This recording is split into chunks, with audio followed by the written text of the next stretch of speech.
Water, they say, is life. Without it, we are all restless. But an overflow of water onto a normally dry land, commonly referred to as flood, has killed and destroyed many. The Accra Resilience Strategy document reviews flooding has been a critical threat to the national capital's resilience.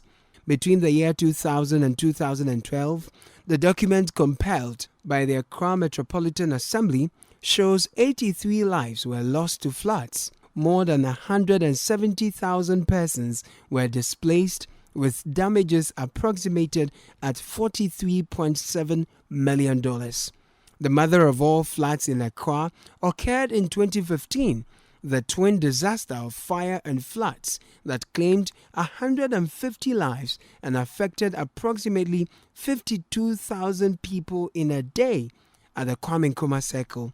The latest statistic is a tragic death of a toddler and a middle-aged woman and two others in a region hardly known for flooding, the Ashanti region, after days of rainfall.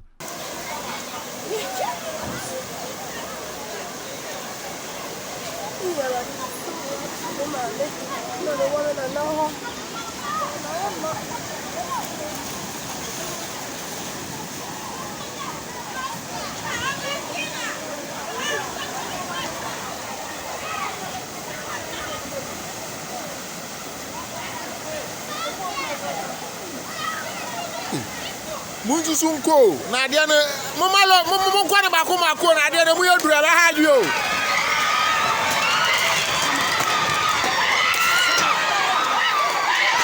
Clogging natural and man-made water drainage systems with solid waste has been identified as the main cause of flooding. In this report, I focus on the Densu Delta or Pambros, a natural water drainage system designated as an internationally important wetland where migratory birds thrive. This area, which should be holding upstream and rainwater, has now become a fertile ground for private and real estate developers. I would say about maybe 20 or more years ago, we never had any serious flooding. If Pambros should flood, then it should take some extreme kind of rainfall for us to have the place flooded, because we had the wetlands and they were able to hold on to the rainwater and then slowly release it into the Densu. So that was keeping everything in check. But over the past few years, we've seen quite some aggressive kind of filling up of the wetlands. And because of this, now when it rains, it just takes a few hours of rain to have this place flooded. The wetland has been protected over the years due to the salt mining activities of Pambros. But currently, as much as 17 acres of the wetland has been encroached, with the latest being the construction of a cement factory by a Chinese company. I would say a broad spectrum of people.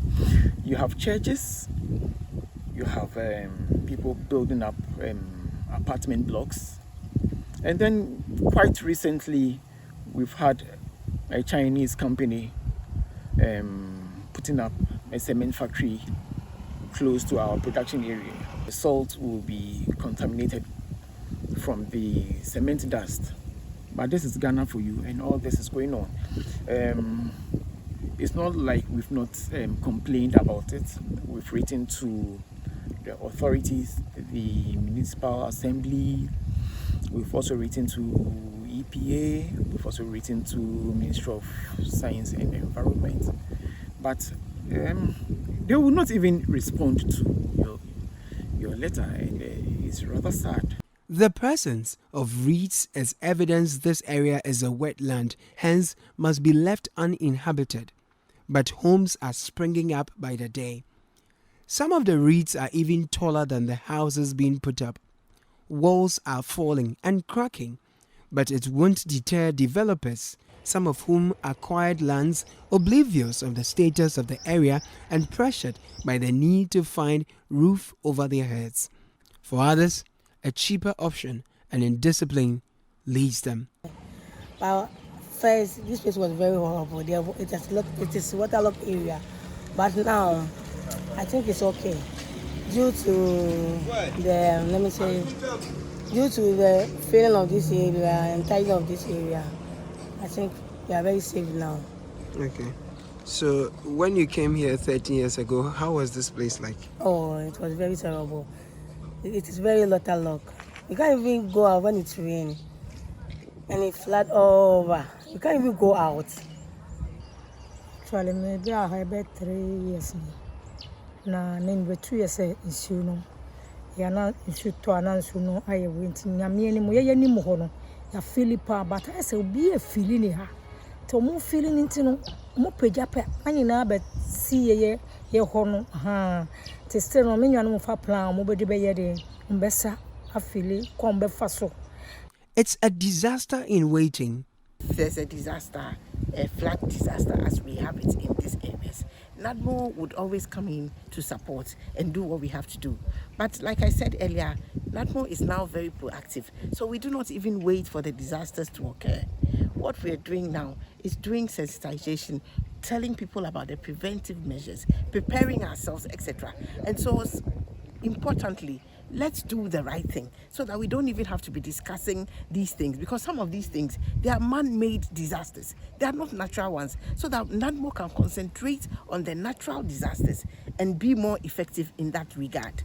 For these kids who have no choice but risk their lives walking on these perilous makeshift bridges when the rains are at their best, their lives and education remain at the mercy of policymakers who should act to give them both decent and safe homes. It's only rains. We suffer before we go to school. Sometimes we all altimeter, sometimes the bridge over here, we walk on it and we go to school.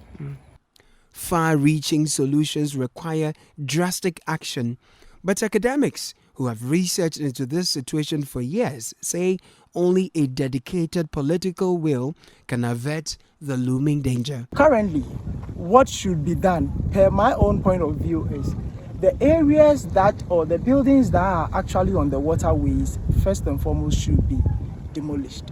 But then, you know, in this part of the country, it's very difficult to take such severe action. But that is one of the best things to do. Secondly, the dredging of the dam upstream, so that we can improve upon the water holding capacity.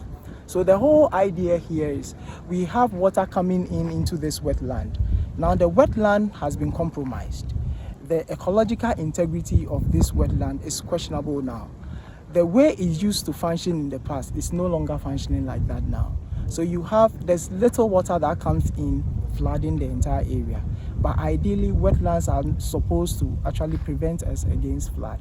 So the dredging of the dam upstream, the demolition of the buildings that are not supposed to be here are two major things that can help us address the issue of.